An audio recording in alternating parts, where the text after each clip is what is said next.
Hey all, welcome back to Leka's vlog. If you are preparing for the junior engineer exam, you are in the right place. In this series, we are going to revise the most important questions from previous year JEE exams, questions that actually appeared in real exams and still repeat in one form or another. Why is this important? Because previous year questions papers are a treasure. They help you understand the exam pattern, know the frequently asked topics, practice the right kind of questions, and most importantly, build your confidence. Each video will walk through selected questions with clear explanation, solving techniques, and smart tips to avoid silly mistakes. This is not just solving, this is a strategic revision to help you score higher in the upcoming exam. So, get your notebook ready, stay focused, and let's start cracking these questions together, one paper at a time. Don't forget to subscribe, give a thumbs up, and click the bell icon so you don't miss any upcoming videos in this series. Let's begin our JEE previous year question paper revision journey. The first question: coercion in concrete sewers is caused by. The correct answer is septic conditions. Coercion in concrete sewers is primarily caused by septic condition, which occur when the wastewater becomes anaerobic. Under such conditions, sulfate reducing bacteria such as Desulfovibrio flourish. These bacteria reduce the sulfate present in the sewage to hydrogen sulfate gas. Hydrogen sulfate gas. The H2S gas rises and accumulates in the sewer atmosphere, especially at the crown of sewer pipe. In the presence of moisture and oxygen, aerobic bacteria like Thiobacillus oxide H2S to form sulfuric acid H2SO4 on the concrete surface. This sulfuric acid reacts with the calcium hydroxide in the concrete, forming gypsum and expanding compounds like etridgite, which leads to cracking, softening, and ultimately deterioration of the concrete structure. The acidic environment also causes corrosion of embedded steel reinforcements, weakening the structural integrity. Dissolved oxygen actually helps prevent septic conditions. Chlorine is a disinfectant and does not cause such corrosion.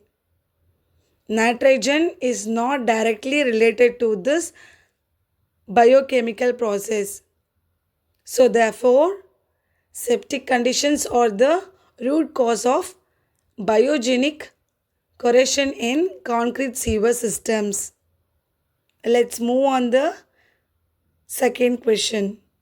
The correct relation between theoretical oxygen demand, biochemical oxygen demand, and chemical oxygen demand is given by. And the correct answer is option B. Theoretical oxygen demand represent the total amount of oxygen required to completely oxidize all the organic and inorganic substances present in the sample to their final oxidation products. It is calculated based on the chemical formula of the substances and assumes complete oxidation under ideal conditions. The chemical oxygen demand measures the oxygen required to chemically oxidize only organic substances in water sample using a strong oxidizing agent, which means usually potassium dichromate in acidic medium. COD generally gives a higher value than BOD. COD means chemical oxygen demand, BOD means biochemical oxygen demand. Because it includes both biodegradable and non-biodegradable organics. Chemical oxygen demand measures the amount of oxygen consumed by microorganism over a specified period, usually 5 days at 20 degrees Celsius. To biologically degrade organic matter, since not at all organics are biodegradable. BOD is always less than COD. Hence, DOD much higher than COD and much most higher than BOD is the correct relationship, because TOD is a theoretical maximum assuming perfect oxidation. COD measures actual chemical oxidation including non-biodegradable substances. BOD is limited to biodegradable organics only and is influenced by time and microbial activity. The hierarchy shows the decreasing extent of oxidation and complexity of actual measurement in real environmental samples. What should be the pH range of the drinking water as per Indian standard? So that correct answer is option D. Option D. Actually here option D 6.5 to 8.5. Okay. The Bureau of Indian Standard under IS 10,500 is to 2012 specifies the acceptable quality limits for drinking water in India. According to these standards, the permissible pH range for drinking water is 6.5 to 8.5. pH is a measure of the acidity or alkalinity of water. A pH of a 7 is neutral, below 7 is acidity, and above 7 is alkaline. If the pH of water is below 6.5, it may be too acidic, leading to corrosion of pipes and metallic taste. It can also leach metals like lead or copper into the water. If the pH is above 8.5, the water becomes too alkaline, which can result in the bitter taste and may reduce effectiveness of disinfection. Example, chlorine.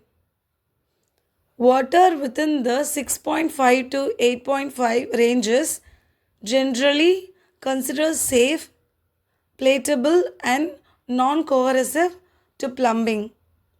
Maintaining this pH range ensures consumer safety, avoids health risk and helps in preventing infrastructure.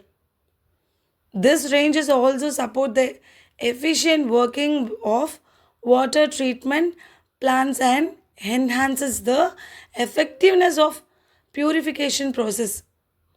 The pH level also affects the solubility and biological availability of chemical constituents such as nutrients and heavy metals in water.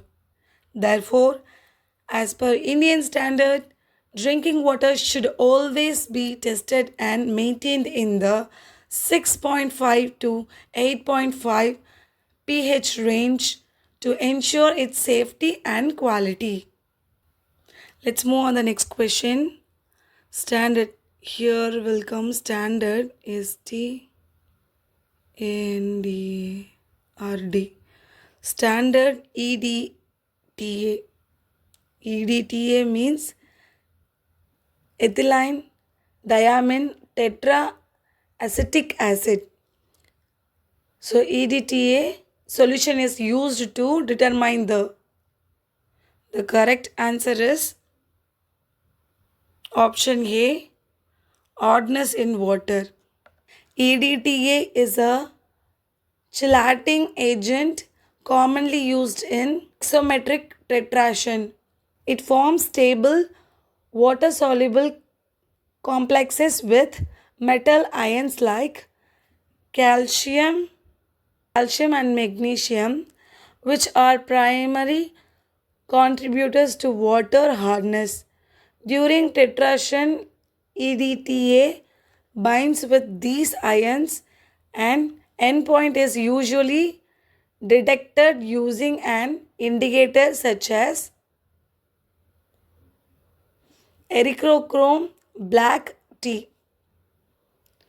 This method is highly accurate for determining total hardness in water samples. It does not measure turbidity, dissolved oxygen, or residual chlorine. Those parameters require different regions and methods, such as nephelometry for turbidity, Winkler, Winkler's method for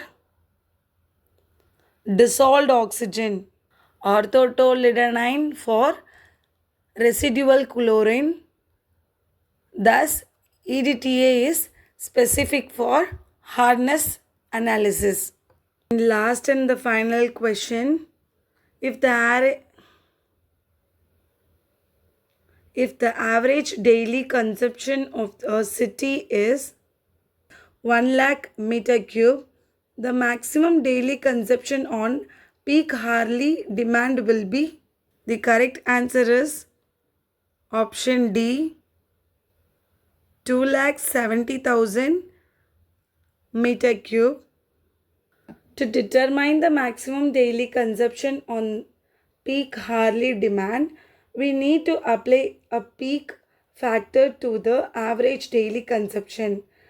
This peak factor accounts for the increase in water usage during peak demand periods.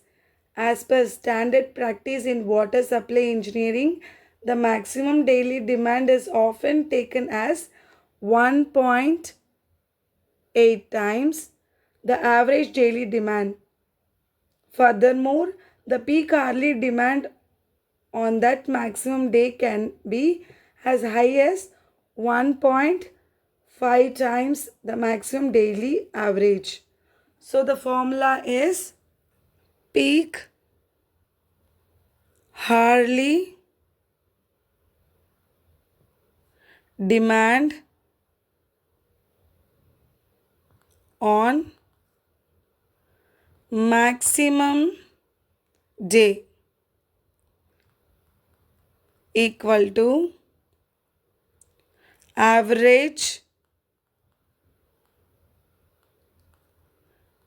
daily demand into maximum daily factor into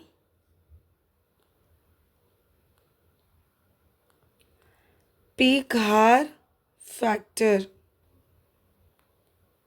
Substitute the values. Average daily consumption equal to 1 lakh meter cube. Maximum daily factor equal to 1.8. Peak hour factor equal to 1.5. So, peak hourly demand equal to 1 lakh into 1.5 equal to 2,70,000 meter cube. Thus, the correct answer is option D, 2,70,000 meter cube, representing the highest possible daily usage under peak hourly load. I hope you like the video. See you in the next video. Bye-bye.